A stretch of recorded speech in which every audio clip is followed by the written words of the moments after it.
aad u faarayay oo uu lahaa orolugdiyo wadhaaminku degmooyinka oo dhan bay ka iftiimayaan oo waa degmooyin la yaabi doono anna loo fadhiye waana idin soo dhaweynaynaa waxaa kaloo aan doonayaa inaan idiin sheego anigu mar dhaweyto waan yaaba horta waxaan aad ugu mahadnaqayaa huteel guuleed munaasabadda sida uu u qurxiyey calanka kulmiyana ilaahay yaa baabu ii keenay maanta quruxdiisa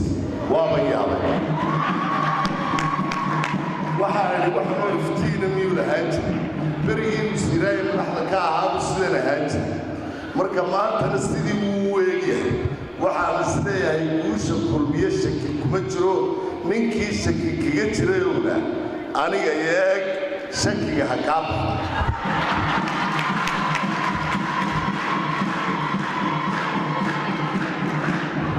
hadeer anigaba saaxiibkii xirsi berigu dadka ugu dheeraa cali mareexaanka uu ka dheeraa maxamuud xaashi uu ka dheeraa markaan dabadda nimid un baan arkay inuu qof caadi ahaa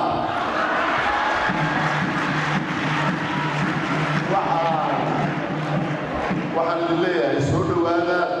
xisbiga kulmiyana guul والسلام عليكم ورحمة الله